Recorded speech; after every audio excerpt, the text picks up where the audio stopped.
Hello there, welcome to my channel, Mo Moon Tarot. My name is Mo. Welcome to Vampire Church. I am picking up where I left off. Must have been like a year since I've done Vampire Church. A little bit of background. One of the hardest times in my life, I was, well, I guess you could call it an imaginary friend. I had an imaginary friend, and this imaginary friend encouraged me to get up in the morning before the sun rises once a week and commune with the spirits of the vampires who would join me, and we would just fellowship together for a little while.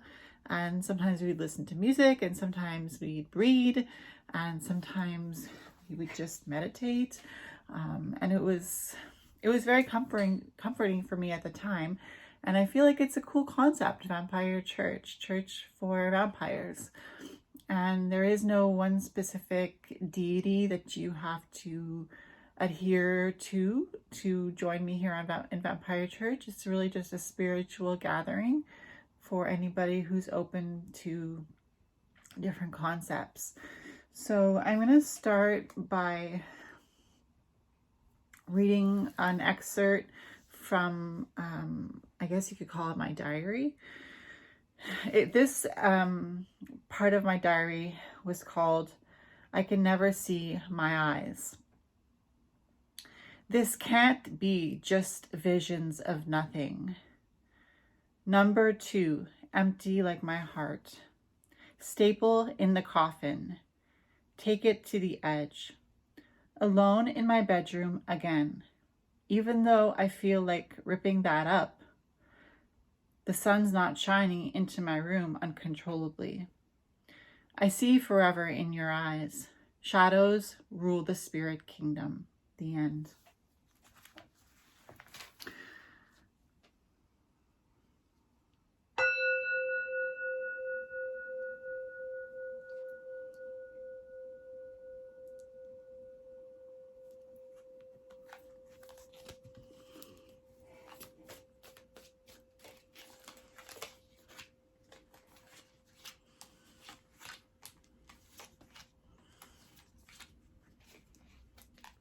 So I have 7 cards before me, and I'm going to just speak a little bit about spirituality with the cards that come up.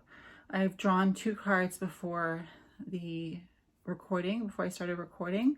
One is from the Dark Mirror Oracle, and one is from the Angelarium Oracle of Emanations. And then I have 5 cards from the Little Prince Tarot. So I'm going to start by turning over the cards.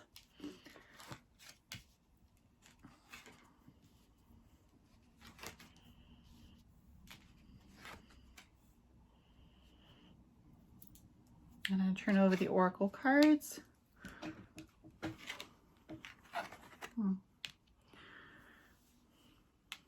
So we have card number 2, Addicted.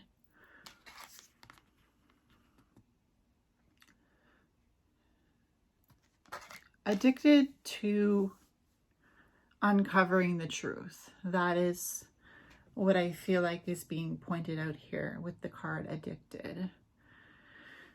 Addicted to finding out the truth, because we are sovereign, each of us, over our own lives. And we go through many difficult situations with the 8 of Swords and the 5 of Wands. We oftentimes aren't even aware that our minds are racing because we're so caught up in the ideas that are going through our mind, and it feels very much like a struggle to find our grounding, to rule over, with the King of Cups and the King of Wands and Malkuth, to rule over what we see as our kingdom, our life, our place in this earth. So we have the King of Cups and the King of Wands, which is talking about masculine energy and also the energy of emotion and passion. And sometimes we're so caught up in the energy and the feelings, and we push them aside in order to continue to focus on moving forward. And what we don't realize is that we're addicted to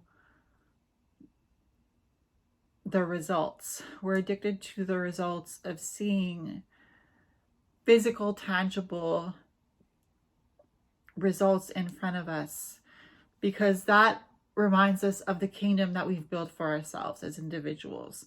We can put everything aside, put our mind aside, our racing mind, put our Five of Wands aside, put our struggles spiritually, or mostly spiritual struggles, and just focusing on taking the cup of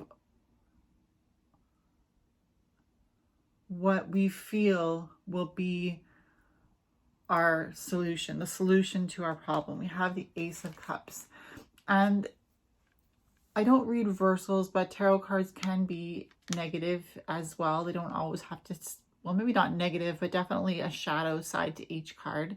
The Ace of Cups is, what is that poison that we take in individually that helps us to throw away our thoughts, throw away our spirituality? What is that poison that we take, that cup, that Ace of Cups shadow, where we can force ourselves just keep going forward and keep building our kingdom, forgetting our grounding. Malkuth was in reverse, and it speaks of ground and the kingdom. So it was in reverse. So we're talking about grounding, but when we take that cup, which is whatever your poison is for you, for some people it could be, you know, going to bed, or taking some sort of medication to forget about their problems. And it's okay, because that's what helps us to move forward and to tap into our King of Wands and King of Cups energy. And we do what we have to do in the moment to get through that moment. And if that thing that we have to do is take the medication, or drink the alcohol, or smoke the weed, or whatever you can consider your poison to be, whatever helps you to forget about your problems and to just focus on moving forward and building your kingdom. And it can be very addictive to see this as the solution, to see this medication, this poison, quote unquote, as the solution. But it's considered a poison over a long term, because you lose your grounding and you realize that you're actually addicted to this thing that is keeping the blinders over your eyes, that is keeping the visors on each side of your temple so that you can't see left or right. You can only move forward. And that is very necessary for a temporary period of time. But eventually those things become addictions, and they become something that we start to disdain or to feel a grudge against. Sometimes if you have somebody that you consider to be your friend and they never tell you the truth because they don't want to hurt your feelings, and eventually you start to realize that this person maybe is not your true friend because they're never telling you what they really feel, then you could start to build up an animosity towards that person or want to put an end to that friendship. So the Ace of Cups in its shadow can be whatever that cup is that we take that causes us to feel addicted to building our kingdom and losing track of our inner child. And of course, the Ace of Cups can be something positive as well. Learning to find positive ways to deal with the Eight of Swords and the Five of Wands, with the mental, when mental wheels turning too much, and with your passion being directed towards the wrong things. The Ace of Cups can be that cup that sets you free, in a sense, because it is the cup from the divine the divine that is offering a solution to what was keeping you focused on something that in the long term would not benefit. Somebody can make tons and tons of money and neglect their spiritual health. And what do they really have if they don't have their spiritual health? And someone can focus on only the spiritual, and end up homeless or without food.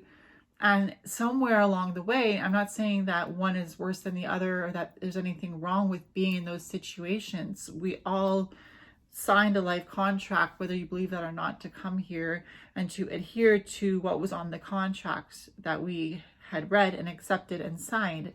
So I don't want to be one to say everybody chooses their own life regardless of what happens.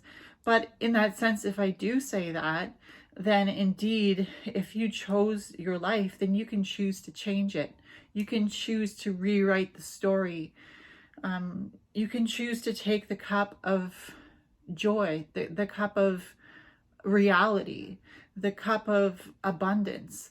You can choose to take the Ace of Cups, which is a chance given to you and to me through spirit, through the universe, through your higher self, to take those blinders off and to focus on something other than what you've been addicted to for so long, to not only focus on the masculine energy, not only focus on the feminine energy, but to focus on both and to create a container so that your feminine energy can thrive, to create a foundation, a stable foundation, a stable structure, a stable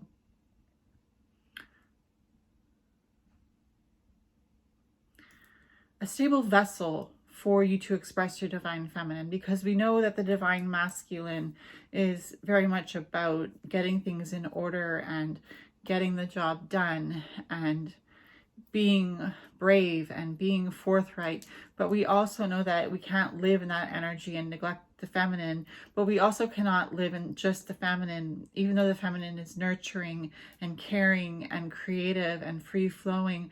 We have to join the two together so that we can free flow within an energy of containment, within an energy of a schedule, or a vessel that will help you to hold that water, just like the Ace of Cups.